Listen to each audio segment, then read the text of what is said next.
So I really do appreciate everyone's suggestions of how they think that I would be better off if I sold my house. I don't know any other way to say I have considered every other option aside from GoFundMe. I don't see another way around this right now.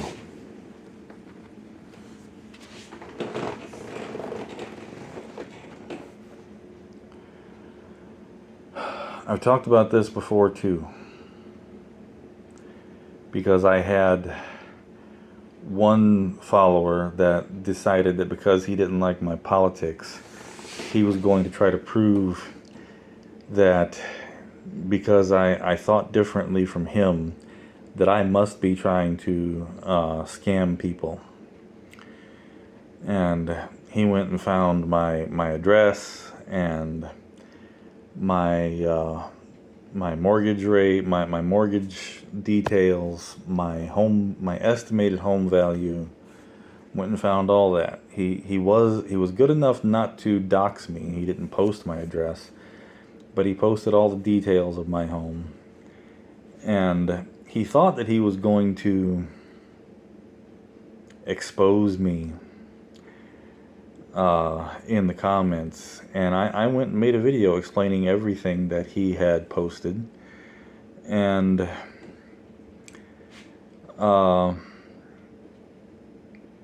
he was good enough to retract and delete the comments that he had made, because he did not fully understand the situation. He did not understand everything that was going on, and he let his politics get in the way of that. And he apologized, and I'm really thankful to him for that.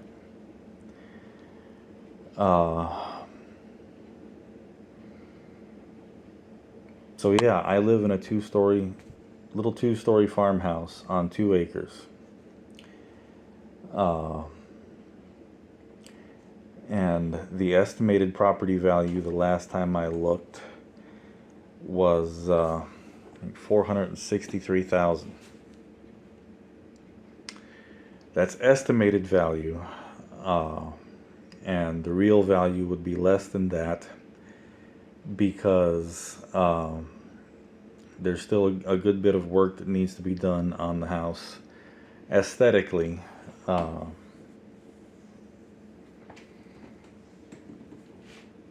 And like I said last week, my downstairs AC and heat unit decided it was going to quit. It doesn't matter right now because it's in the winter months. I'm just hoping I can fix it before it gets hot.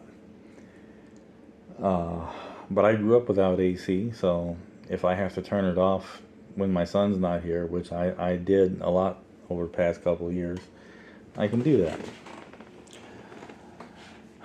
But the house was built around 1988. It has some features that are not aesthetically popular nowadays.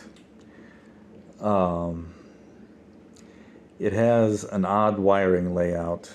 It has what would be considered now substandard plumbing. All the plumbing and pressure in the house is weak because I'm on city water, which I hate, and it's about 426 feet from the line drop out at the road to my house. So it's 35-year-old substandard plumbing, 35-year-old substandard electricity, wiring,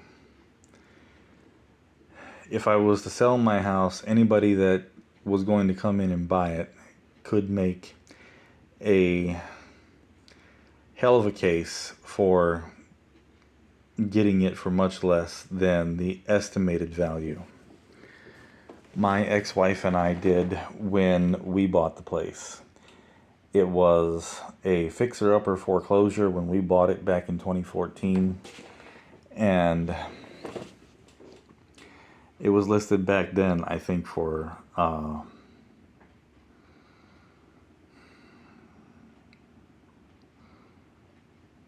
think a little over 200,000, 210, 212, something like that, and we got it for a little bit less. Now, current estimated value is somewhere in the 460s.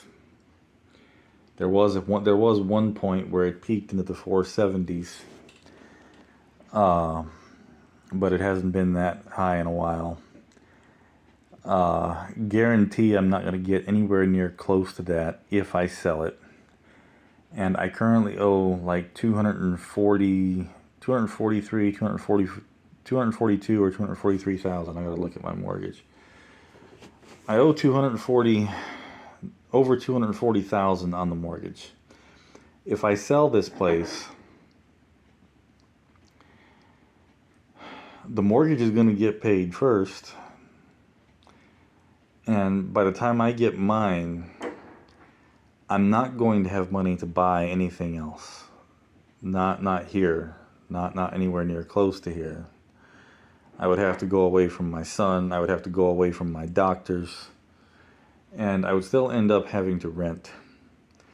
And due to the cost of housing, even rentals here in Florida right now, it would be difficult for me to find a place that I could even rent that I could maintain. And rent here in Florida is going up faster than mortgage rates.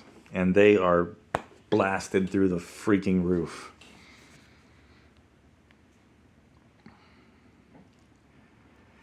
If I sell my house, my parents do not have a viable option for me to live in. Like I said, they're going to end up having to move in with me. And it's going to fucking suck. Pardon my French, but it's going to suck. But they're going to probably end up losing what they have because that's the way things work.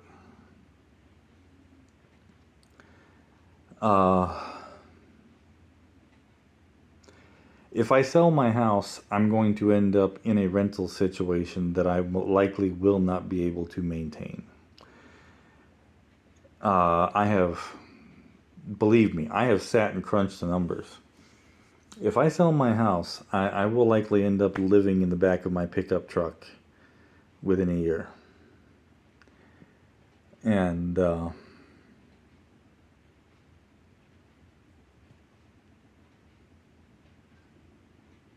is that where I need to be before I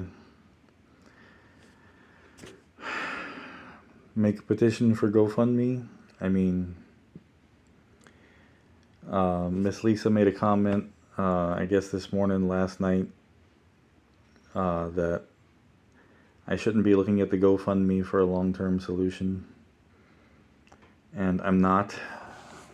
I've explained that before. I'm not trying to live off GoFundMe. I'm not trying to use it for a long-term solution. I started the GoFundMe to help with all of these medical bills that were coming down on top of me because my insurance does not pay for everything. To help me get past this incident where I have lost my foot, half of my foot.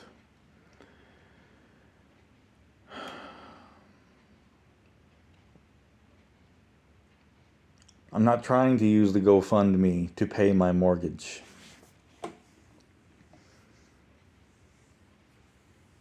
That's not my intention.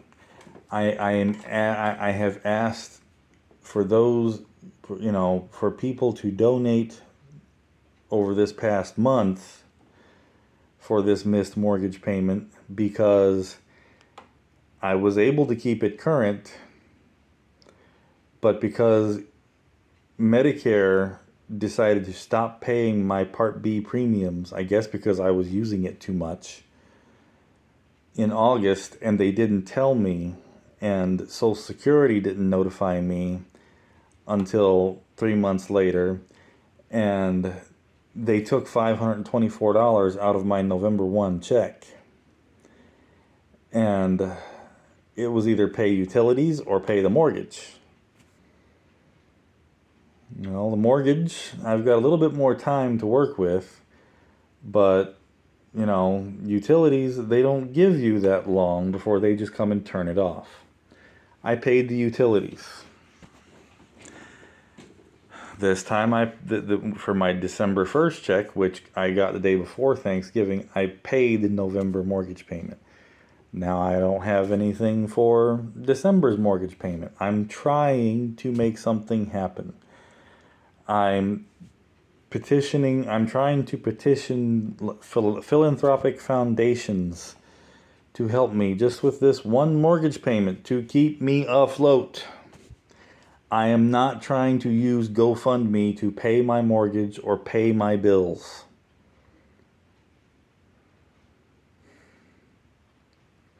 I mean, when I started this campaign, there was a campaign put up on GoFundMe by a woman who just wanted to go backpacking across Europe. She wasn't dying of cancer. She wasn't having a mental breakdown. She just wanted to go backpacking across Europe to find herself.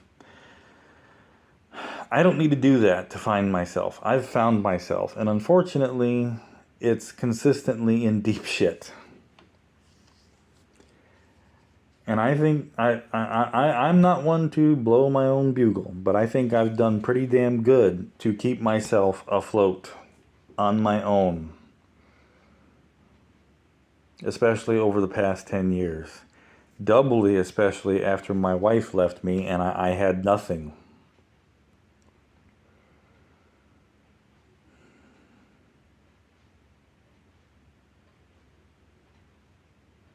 I think I've done a pretty damn good job, stage 4 cancer. My heart on its last legs. Some of my recent subscribers may not know. My heart is shot to hell from all the chemotherapy and radiation. I have severe cardiomyopathy. That's scarring of the heart muscle. It's so bad the bottom end of my heart has atrophied. It's dead. It does not pump. I have severe coronary artery disease, and I didn't even get the enjoyment of acquiring it by pigging out on our wonderfully delicious southern fried chicken here in Florida. It happened because of the chemotherapy and radiation. The arteries in my heart have calcified.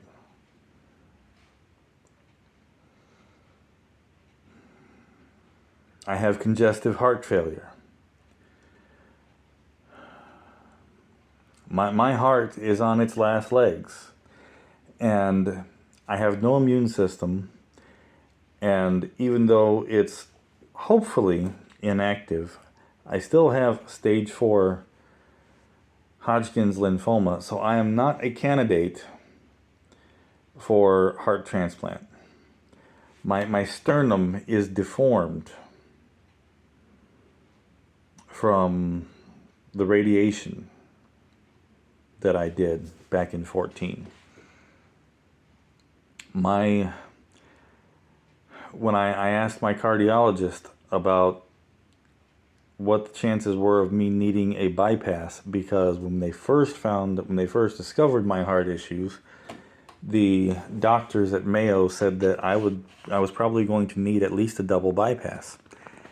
And my cardiologist now said, convened with the surgeons in his office and the cardiovascular surgeons, and he said that bypass for me would be an absolute last resort, that they would only attempt it if I was actively dying, because my likelihood of survival of such a procedure is very minimal. And the fact that I don't heal would mean that I would be lucky to not die of an infection before my sternum began to heal.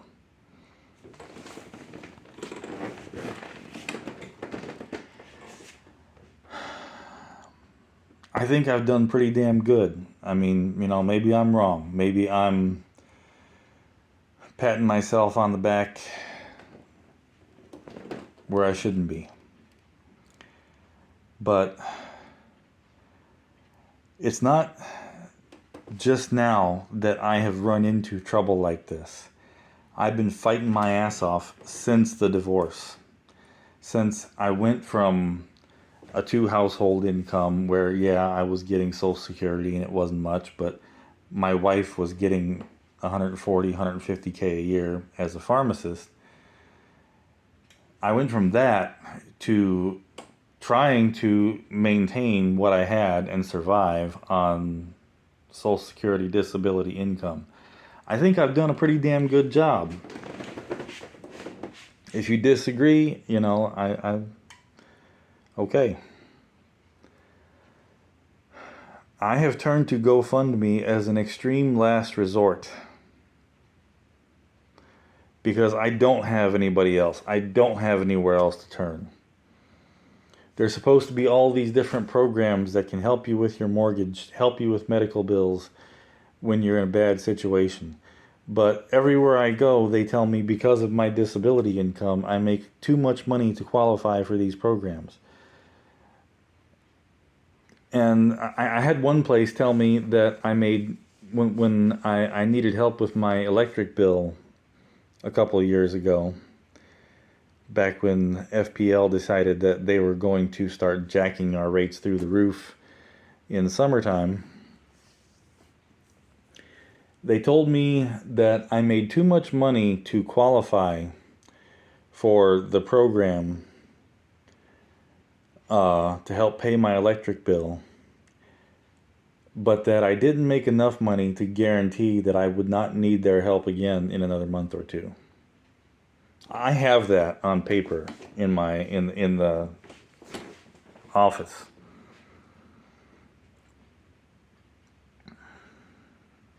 What kind of shit is that? You make too much, but you don't make enough. Sorry. Okay, I've been doing what I could.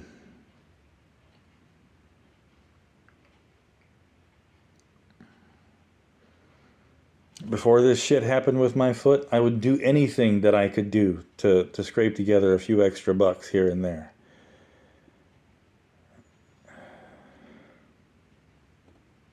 And now I can't. I'm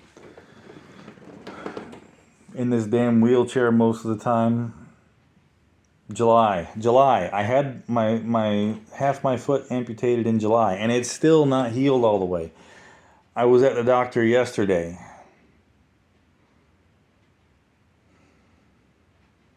I got to go back on antibiotics again because it's trying to get infected again.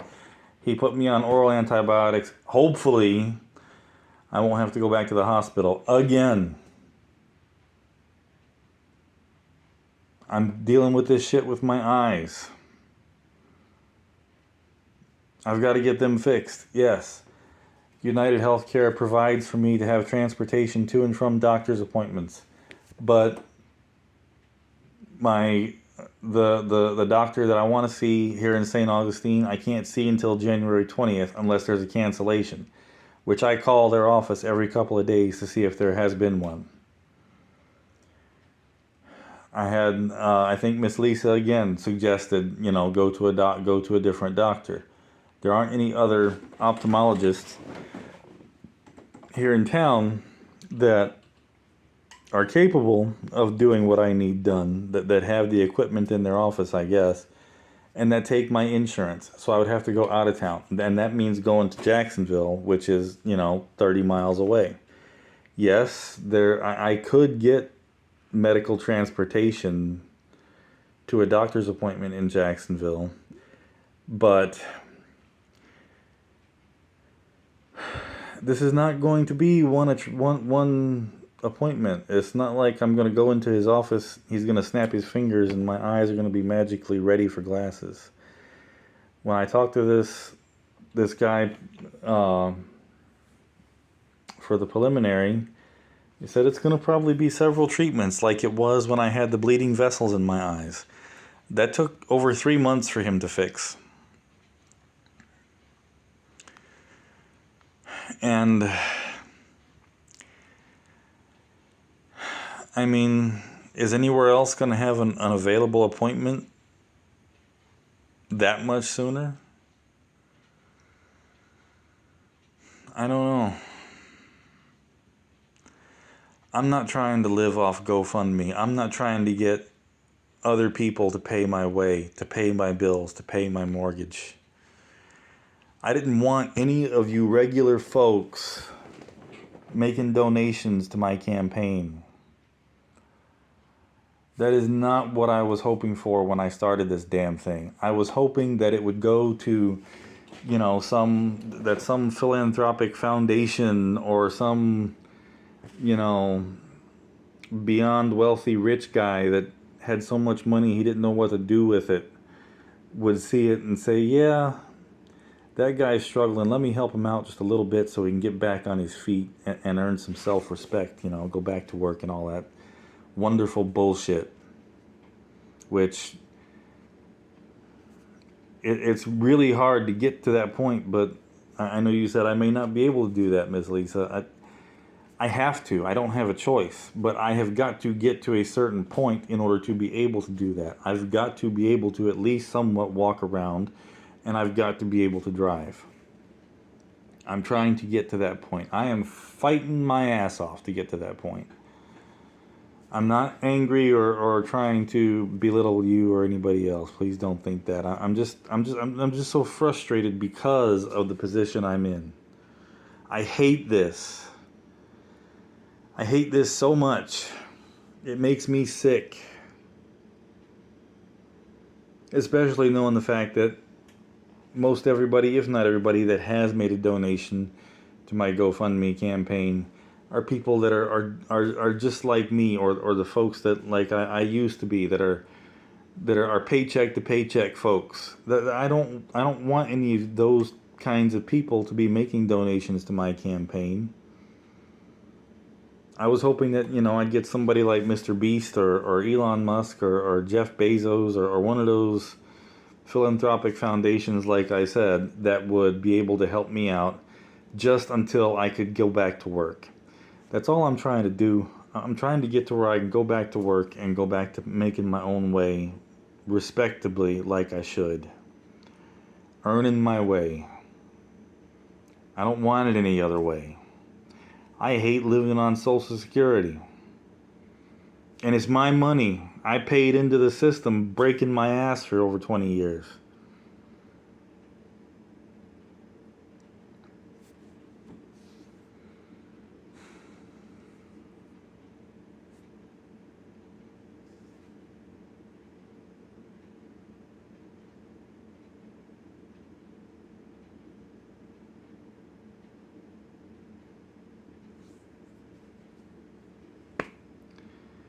So that's it. A long way around a short block. That's me.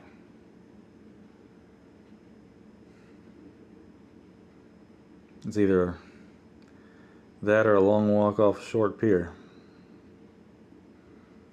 That's just how I feel. I don't see anything else.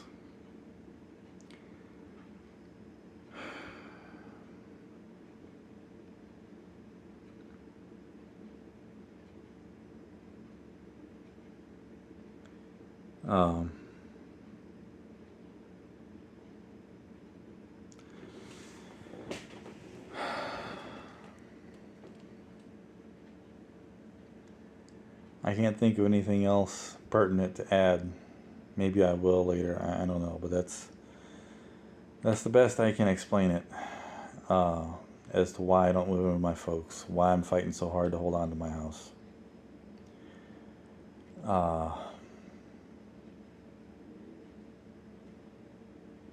and this 3-part video is going to end up being over an hour, and I'm sorry about that. I thank anyone that has the time to sit down and listen to it.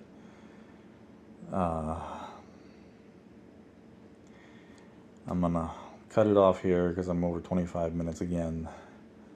I need to